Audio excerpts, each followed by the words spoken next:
El reino de la divina voluntad ya está en medio de las criaturas.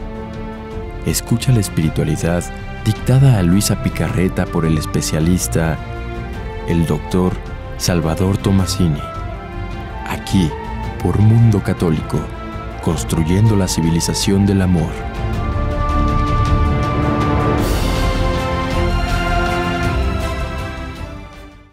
Ceci, buenos días. Buenos días, doctor. Amigos, muy buenos días, ¿cómo estamos?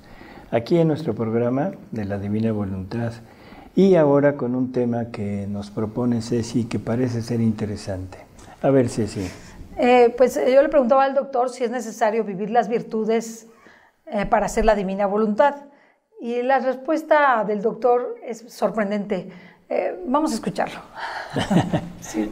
¿Te quieres adelantar? Sí, no, que el doctor nos explique un poquito si son necesarias las virtudes, que nos explique un poquito qué son las virtudes, qué diferencia ve con los dones, ¿sí?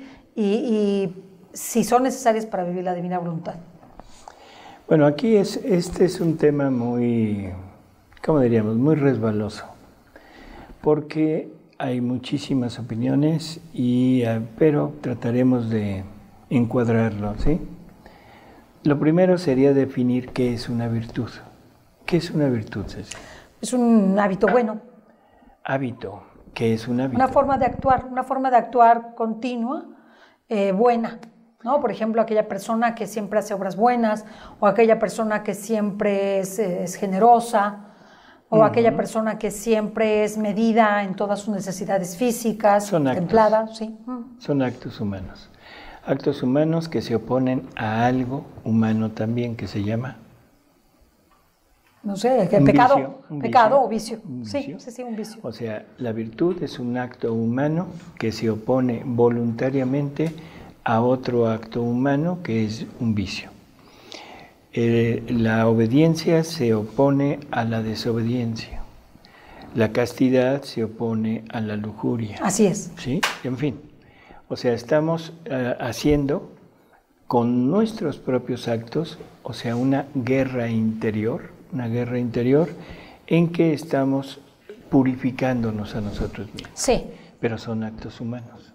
Sí. Bueno, Jesús le habla a Luisa y cuando le empieza a hablar ya de su voluntad y del cómo entrar a su voluntad, le dice, tienes que dejar todo. Tienes que desapegarte de todo y no volverle a dar vida a un acto humano tuyo, a un acto de tu voluntad. Por lo tanto, ahí están encerradas las virtudes, porque son actos humanos. ¿Sí?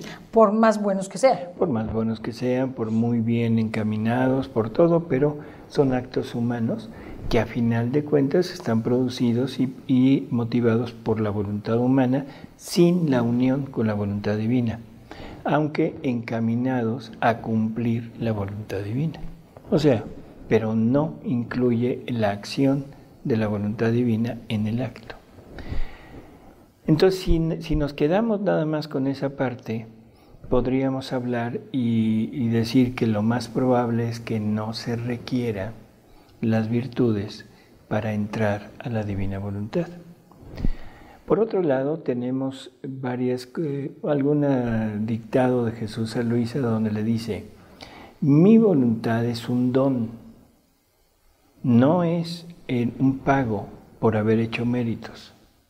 Ay, entonces mi voluntad es un don y lo doy cuando quiero, donde quiero y a quien quiero. Sí. O sea, no se requiere haber hecho méritos para obtener esto. Porque dice, ¿qué méritos podría hacer el hombre para recibir una vida divina? Ninguno. ¿De acuerdo? Sí. Y luego le dice, para entrar en mi voluntad no hay puertas, no hay llaves, no hay nada. Nada. Así que, ¿a qué se referirá con puertas, llaves, ventanas? A algo que el hombre tenga que hacer como ser necesario para poder entrar.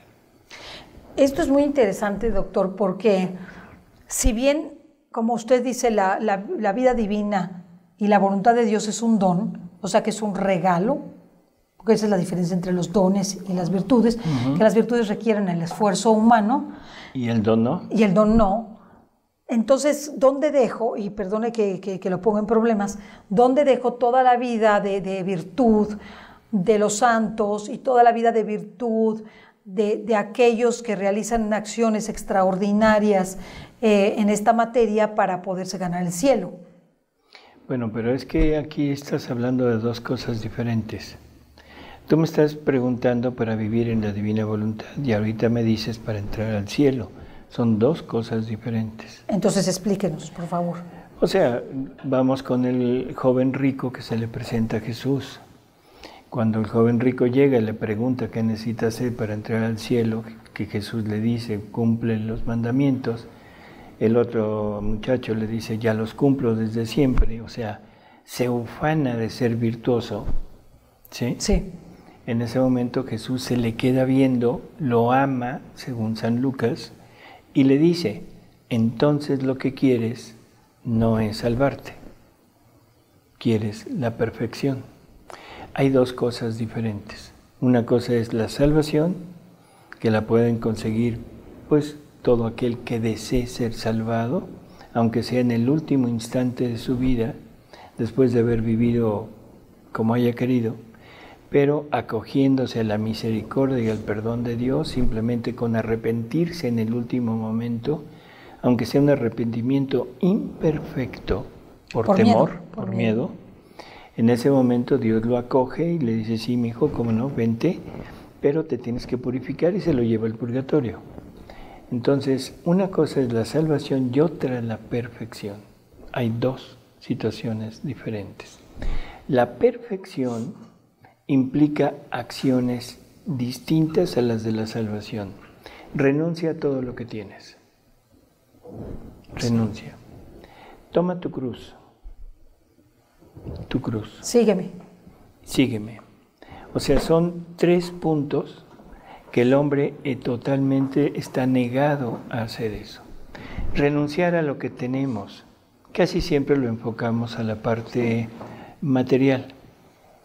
Nos referimos mucho a la parte económica, la parte de bienes, y entonces eso nos pega muy adentro.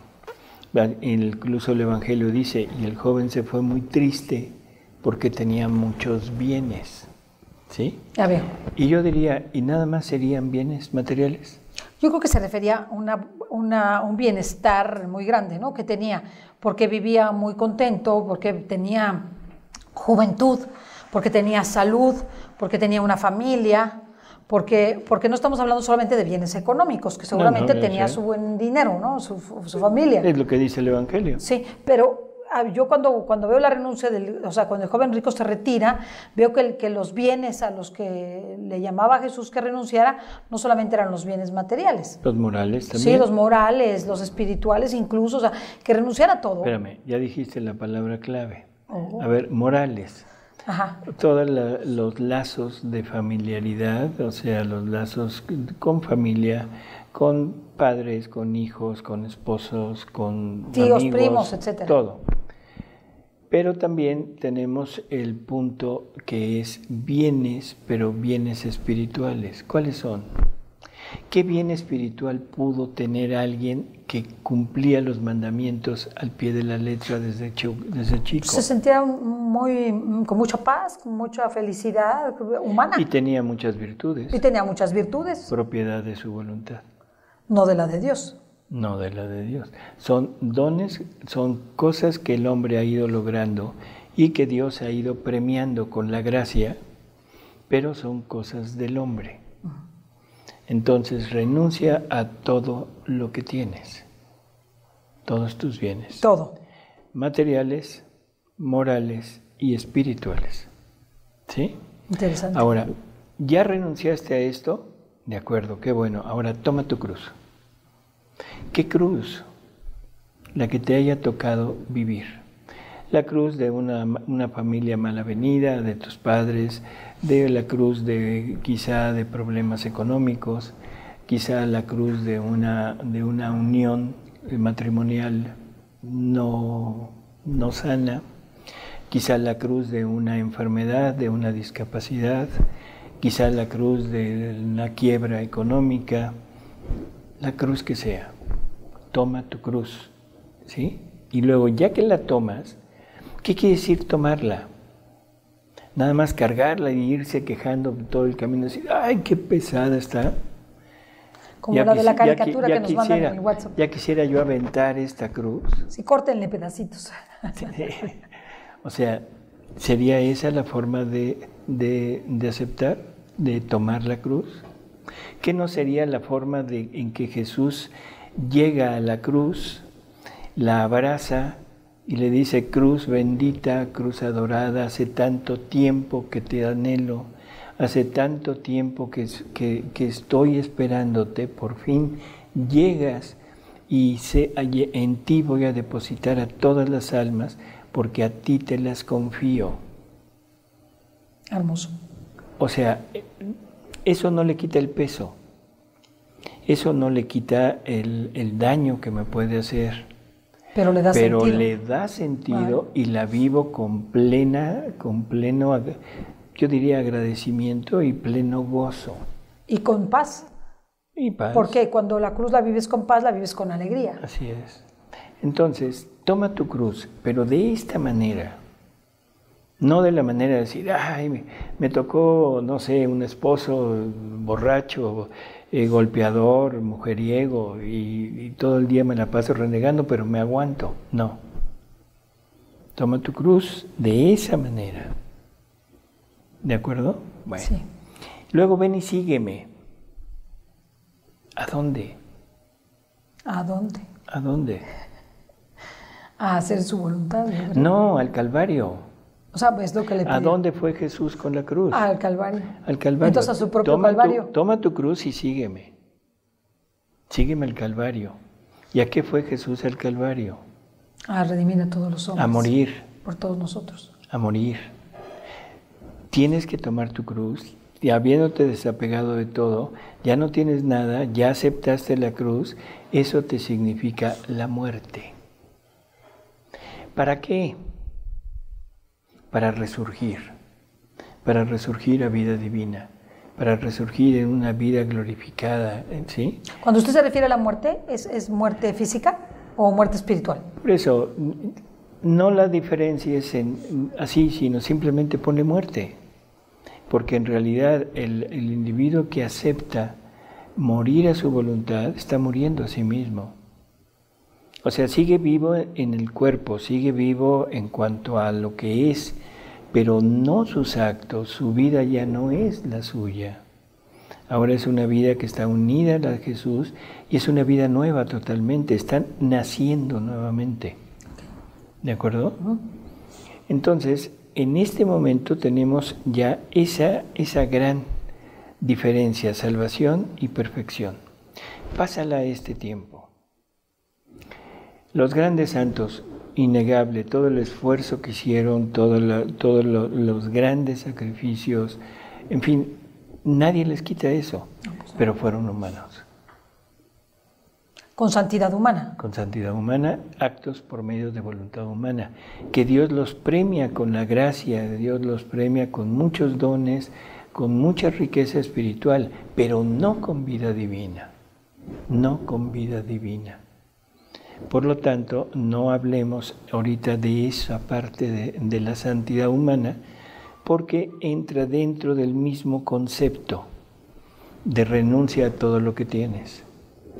En la actualidad, o sea, y en un medio menos alto espiritual, podríamos poner, por ejemplo, todas las personas que viven los dones del Espíritu Santo.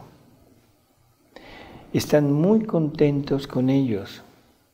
Y a la hora que uno les dice, mira, es que Jesús te pide que renuncies a esto para que Él te dé su vida, se oponen terminantemente y dicen que eso no puede ser porque esos dones se los dio Dios mismo, que son para el uso, para el prójimo.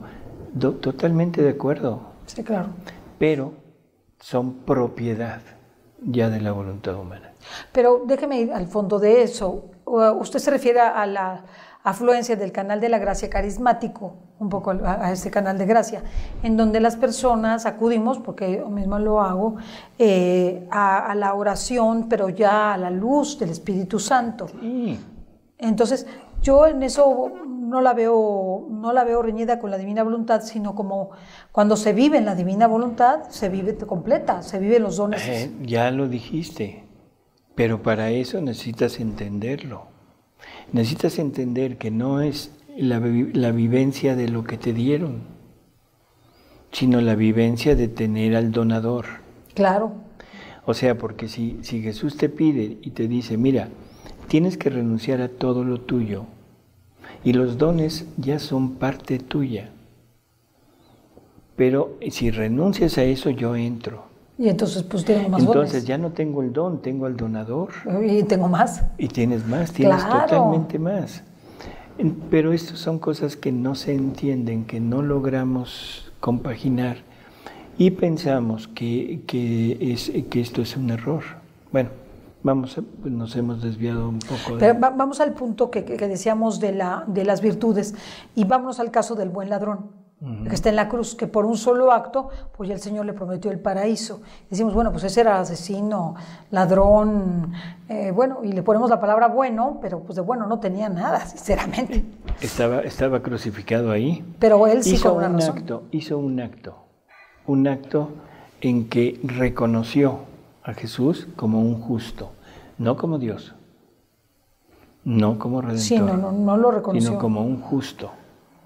Y eso fue suficiente para que la misericordia divina lo abarque, el amor divino lo abarque y le diga, de acuerdo, ya estás conmigo. Hace falta un acto de sumisión para que Dios lo abarque. Pregunta obligada, ¿no pasó por el purgatorio? Respuesta obligada, no sé. Pues no sé, lo más probable es que sí. Sí, porque pues, oye, la verdad es que tenía mucha cola que le pisaran. Por eso, volvemos al mismo punto, el purgatorio como castigo, no. El purgatorio como purificación. Bueno, es un don, finalmente es un don. Por eso, porque te va a permitir vivir la divina voluntad de verdad. Por eso, vamos a dejarlo así, por eso la obligada contestación es no sé. Pero lo más probable es que sí. Porque el purgatorio vendría a ser como la medicina o la forma de entrenarnos y educarnos en la divina voluntad. O sea, no lo veamos como un lugar solamente de purificación, sino de aprendizaje para vivir la divina voluntad, porque el cielo es el reino de la divina voluntad. Por excelencia, ¿no? Esa es la purificación, tomada como ejemplo en el banquete de bodas. Todos los caminantes y los pordioseros que entraron con traje de bodas. Ojo. Entonces ese traje de bodas se los prestaron ahí. Y no deben haber andado con traje de bodas todos greñudos, todos sucios, sudorosos, sino que los metieron al baño, les dieron alguna maquinita para rasurar. Sí, les dieron una limpiadita. Los peinaron, los pusieron acordes al traje que iban a recibir. Esa es la purificación. Esa es la purificación que nosotros vamos a recibir en el purgatorio, quitándonos lo humano y poniéndonos el acto divino, el amor divino en cada acto nuestro. ¿Cuánto tiempo tardemos? No sé. Pero el purgatorio ya es la antesala del cielo. Y ahí vas a salir. Es como si vas a Palacio Nacional y te pasan a una sala de espera. Bueno, pues ya estás en el Palacio Nacional. Y vas a entrar. Pero vas a entrar ¿cuándo? Pues a ver. Cuando quieren. A ver si te reciben, ¿no? Entonces, en este sentido, la virtud sería como el presupuesto necesario para que cuando llegue el momento en despojarme de todo lo pueda hacer o lo sepa hacer. Ahí vamos. Por eso al principio dijimos que es un tema muy resbaloso. No se necesitan virtudes, no se necesita nada para vivir en la divina voluntad. Pero para poder decidirte a vivir en la divina voluntad, necesitas despojarte de todo. Y eso es una gran virtud. Y eso es con actos humanos. con el acto de mortificar tus apetitos, de mortificar todo lo tuyo para irte poco a poco despojando de todo. Y el ejemplo lo tenemos en Luisa. Luisa, esa etapa de primera de su vida de relación con Jesús, es una etapa de purificación, donde Jesús le dice, incluso cuando la pone en pelea con el demonio, le dice, en esos momentos en que tú creías perder tus virtudes por lo duro de la prueba, será al contrario y saldrás victoriosa, saldrás. No te volveré victoriosa, saldrás victoriosa como con medallas, con cicatrices de un soldado que regresa de fieras batallas. Entonces, en ese momento, la persona tendrá que ejercer sus virtudes para quitar lo suyo y enfrentarse en ese momento a la divina voluntad. Y ahí sí le van a decir, a ver, ¿quieres entrar? Sí, quítate todo. No necesitas virtudes, no necesitas nada. Necesitas decidirte a entrar sabiendo que de aquí no se sale.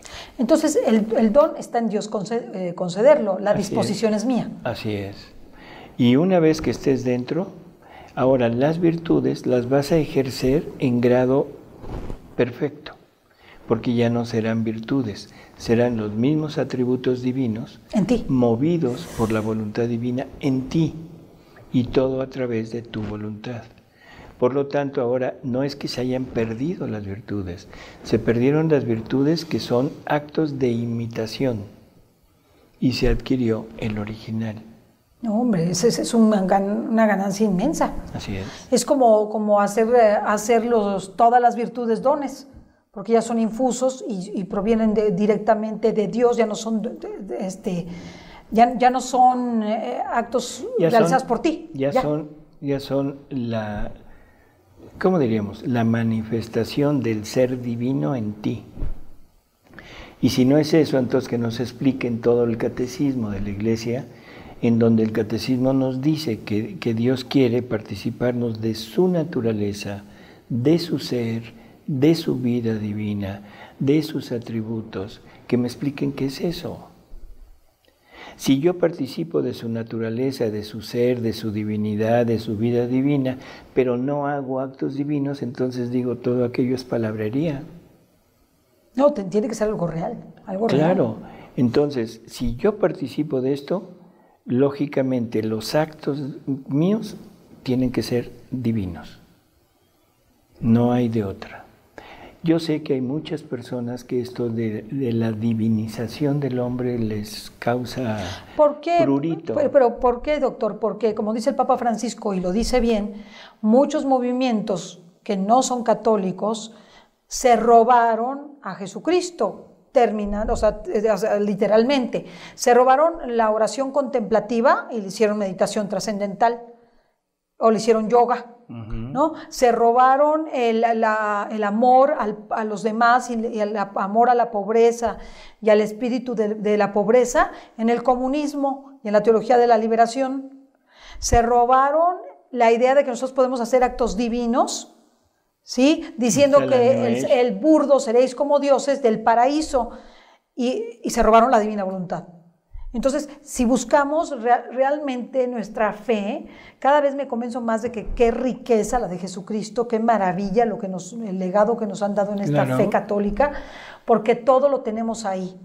El mundo, con sus vanidades, con su superficialidad y con su falta de amor a la cruz, ha destruido el legado que nos dejó Jesucristo. Así es. Y eso lo vemos en todos lados, en todas las esferas, en cualquier parte, en cualquier ser humano existe eso. Y el mismo Jesús se los dice, que por qué se escandalizan si no dice la Escritura, seréis como dioses. O sea, ¿por qué? Y no refiriéndose al error de nuestros primeros padres o al pecado de nuestros primeros padres, sino a lo que Dios quiere hacer del hombre, divinizarlo, porque vive Jesús en él. Como decía San Pablo, ya no soy yo quien vivo, es Cristo quien vive en mí. Sí, y ahora hay que decir, ya no soy yo que obro, es Cristo que obra en mí. Que esa es la gran diferencia, ¿no? No es que more, sino que obre. Y entonces tendrá tantas vidas divinas como actos yo realice en la divina voluntad. Así es. Entonces, y tu vida divina crecerá, porque no somos capaces de tener toda la vida divina en nosotros. Nos la participa, pero también nos da su voluntad para poder hacer crecer esa vida hasta donde yo quiera. No hay un límite, pero nunca podré abarcarlo todo. Pero de todas maneras, el solo hecho de tener vida divina ya es, wow, es un brinco infinito en comparación con la santidad humana. Un brinco infinito. Ahora, ¿qué tanto logre yo crecer en esa vida divina? Eso es también, cada acto que hagamos es un brinco infinito en cuanto a plenitud de esa vida. Entonces, doctor, por ejemplo, si yo ya recibí de Dios ese don de su voluntad, porque ese es el don que debemos aspirar, a vivir su voluntad como el don que Él nos daría. Cuando yo respire, cuando yo camine, cuando yo coma, cuando duerma, cuando realice los actos más mecánicos, naturales, así como viva el amor a los demás, la entrega, la generosidad, pues ya no serán simples actos, serán actos divinos, y entonces sus consecuencias ya no serán aritméticas, serán geométricas. Es decir, en cuanto a bondad, en generosidad, sus amor. consecuencias ya no serán humanas, serán divinas. Punto. El geométrico es humano. Esto es infinito. Que era lo que decíamos en un programa, que Dios da efectos insospechados a aquellos que hacen su voluntad, o sea, a los actos de aquellos que hacen su voluntad. Porque el pensar, por ejemplo, decíamos de una Santa Cecilia que porque dijo en el momento de la música nupcial al Señor, soy tuya, le ganó de parte del Dios el título de ser patrona de todos los artistas y músicos de todos los tiempos. Es una consecuencia de una magnitud imposible para Santa Cecilia. Sí, lo único que hizo fue decirle al Señor que lo amaba, ¿no? O sea, su acto fue soy tuya, no dijo quiero ser patrona ni de los músicos, ni canto bonito, ni quiero ser patrona de los artistas, pero realmente qué regalo tan grande le dio en ese acto de su divina voluntad, en ese chispazo. Por eso, o sea, parte humana, ¿no? Parte, no sé cómo decirlo, secundaria, terciaria, de lo que en sería. realidad no importa. O sea, yo creo que a Santa Cecilia, en realidad, así con mis palabras, como que no le interesa mucho ser patrona de los músicos. O sea, son muchos años. O sea, en realidad lo que a ella le interesa es lo que ella le dio a Jesús en amor, sí, y lo que Jesús le retribuye en gloria. Y esa es su gloria de ella, ¿no? No el ser patrona de los músicos. O sea, es la gloria de ella, que es mucho más que eso, ¿no? Es mucho más que eso. A lo que yo voy es, no nos fijemos ya en la parte humana, porque somos muy dados a estar siempre viendo lo humano. No, vámonos a lo divino. Y lo divino en cualquier persona que entra en el cielo es qué tanto le dio a Dios y qué tanto Dios le da a esa alma. Porque ese es otro error que tenemos. Pensamos que en el cielo todos recibimos lo mismo. Y no. Perdón, pero no. No es lo mismo meter un dedal, una taza, o un tinaco, o una alberca olímpica en el mar. Es el mismo mar, pero la capacidad de cada uno es diferente. Lo que le penetra de ese mar es menor o mayor. Entonces, vivir en Dios, llegar al cielo, es llegar a vivir en Dios, sumergido en el mar infinito de Dios, del amor divino. ¿Qué tanto pueda yo tener de ese mar? Es qué tanta capacidad hice yo en la tierra para llegar a eso. Entonces, lo que nos debe importar es hacer más capacidad, no tanto para mí, sino para Él. Para Él.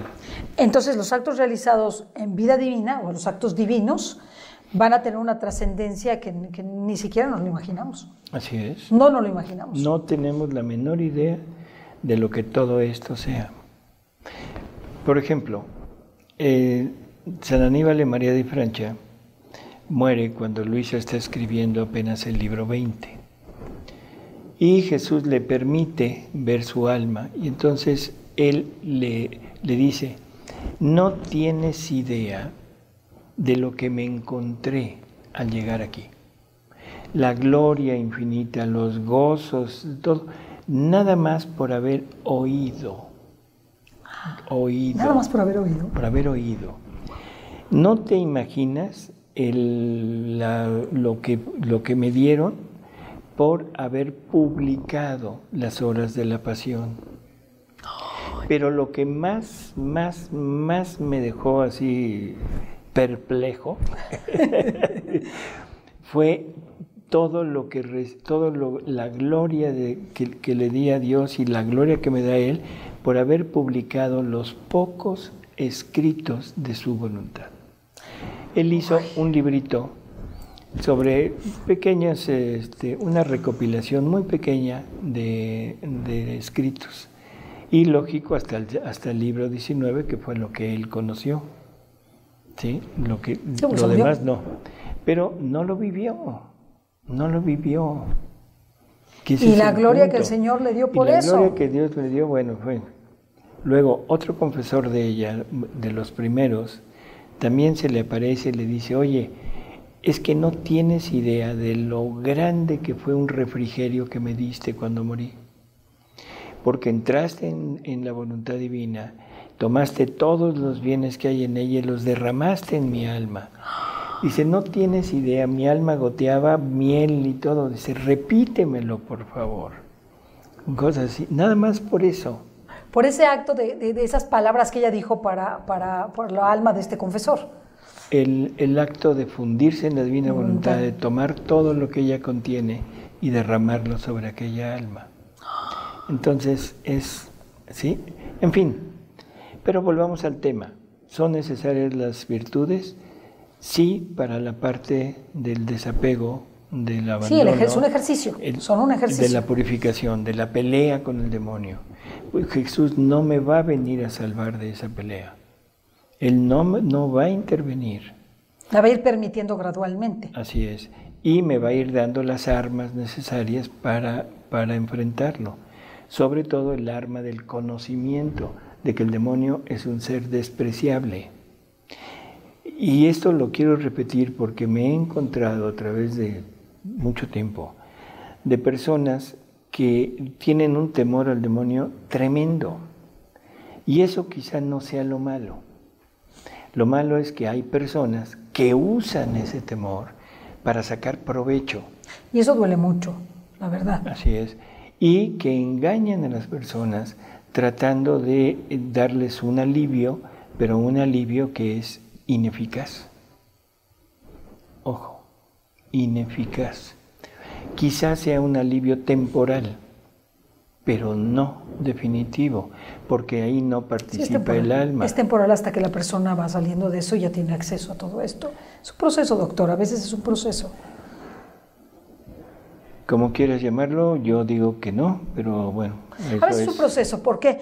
Porque yo siempre le digo al doctor, respecto a la divina voluntad, que es un proceso en donde la persona está bien, la divina voluntad es el clímax, pero la persona está en parvulitos, está empezando o estamos empezando, doctor. Entonces, poco a poco vamos entendiendo qué es la vida divina, cómo ejercitarnos, cómo estar abiertos, dispuestos, pero no nos podemos despojar de todo lo que tenemos humano de un golpe, porque somos pobres, porque somos miserables, pero poco a poco creo que todo esto que hablamos nos ayuda muchísimo a irlo comprendiendo, porque también es una cuestión de comprensión. Claro.